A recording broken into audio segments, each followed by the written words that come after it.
My God, I hate drugs.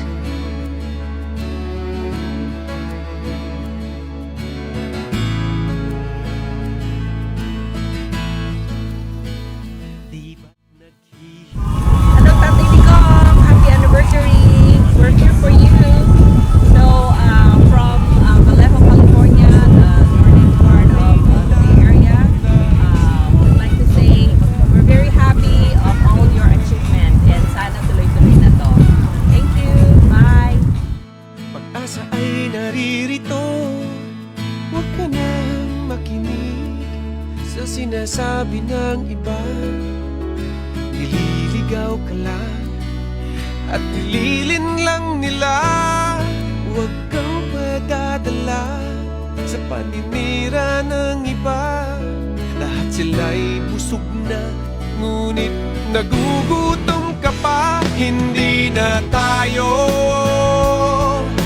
maniniwala sa mga pangako hindi naman ginagawa. Iaalay sa'yo ang buhay ko, tungo sa tunay na pagbabago. Aangat tayong may paninindigan, sama-samang ipaglaban. Hindi matatakot, hindi aatras. Lalaban ako kasama nyo, tagumpay ng Pilipino. Di ba't naghihirap ka na? Bakit maghahanap ka pa? Malulungkot ka lang sa maduming pakay nila. Nais mo ng pagbabago, lagi kang nalilito. Huwag ka na lumayo, pag-asa ay naririto. Huwag ka na makinig sa sinasabi ng iba. Nililigaw ka lang at nililin lang nila. Hapting na darma, sapat nang gumising ka.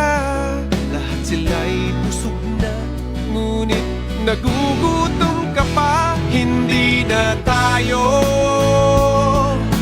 maniniwala sa mga pangako hindi naman ginagawa. Iaalay sa'yo ang buhay ko, tungo sa tunay na pagbabago. Aangat tayong may paninindigan, sama-samang ipaglaban. Hindi matatakot, hindi... We all know that he also put up the war on drugs, war on terror, and war on corruption. So that's a given, and we're now seeing a lot of those, a lot of the benefits associated with that. He also initiated the peace initiatives and made advances in furthering the peace with the National Democratic Front. So that's an ongoing process today. He also initiated the Build projects, wherein President Duterte intends to spend $8 trillion or pesos for big ticket projects. The smoking firecracker ban was put up, banning smoking in public places and exploding fireworks in households in interest of public safety. The Philippines and China are good friends again. After the West Philippine Sea dispute and after the President Duterte's visit in China, China is expected to provide investment to the Philippines worth about $9 billion. That's a lot. ENDO. The Labor Department released in March 16, 2017, rules hoping to end illegal contractualization. This promise to stop the practice of deliberately ending employment in 6 months in order to avoid paying employee benefits. And we all know about the famous Laglag Bala at NAIA. So that is no longer happening today.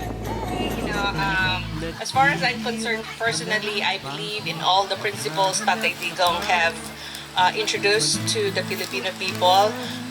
Hindi po ako avid fan ng politics, but I just believe in all the undertakings that he's done so far, and that made me a DDS supporter. Who are we? Sino nga ba tayo? Okay, more than a year ago, during the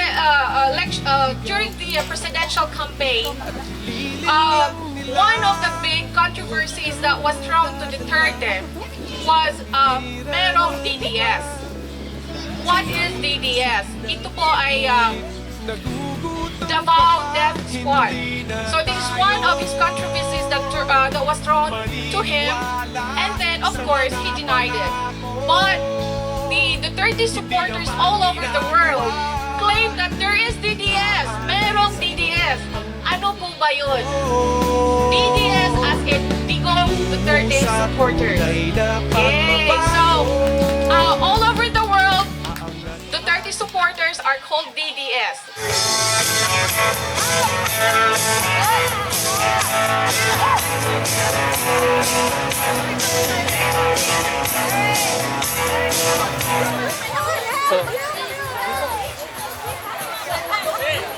Okay, 1, 2, 3.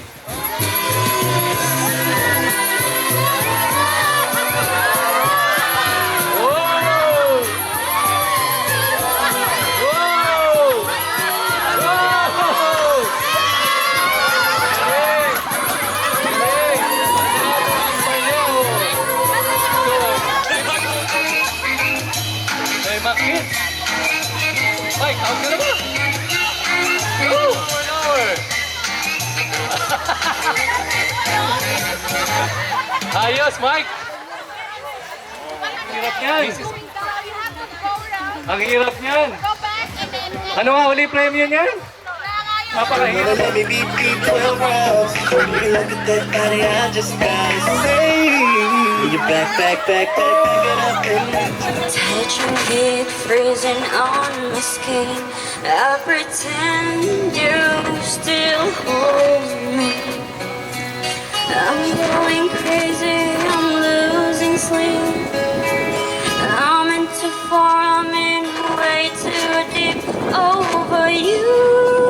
So lay your heart and head up on.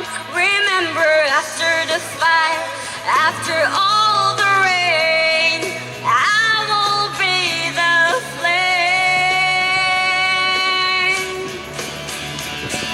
I will be the flame.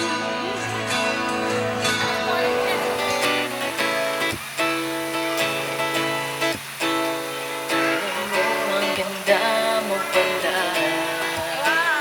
Pag tumawa ang iyong mata, inahabol ko ang bawat mong tingin. Ikaw di mo napapansin.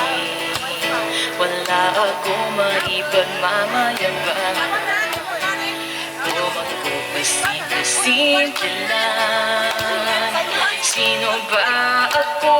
Walang dating sa'yo. Di tayo bagay, sobrang mong ganda. Di ko alam hanggang kailan tayo. Di ko mabago ang ikot ng mundo. Pero sama ka sa ating biyahe. Atin lamang ang araw na ito. Ang buhay o sinasakyan. Di ko alam ang tungo kung saan. Pag sumamat ka sa aking biyahe, iaalay ko ang puso ko.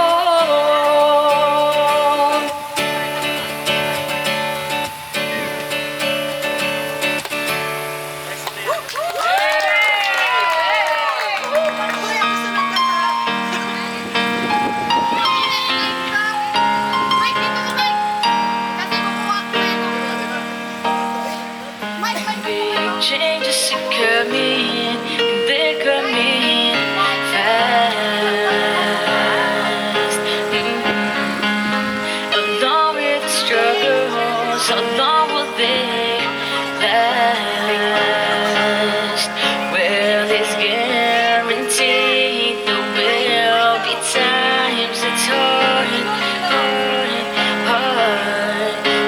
but together we can find the light somewhere in the dark.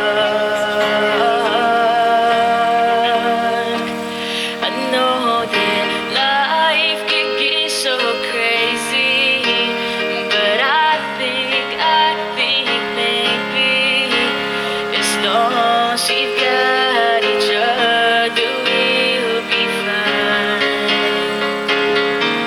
I know that Aangat tayong may paninindigan, sama-samang ipaglaban, hindi matatakot, hindi aatras.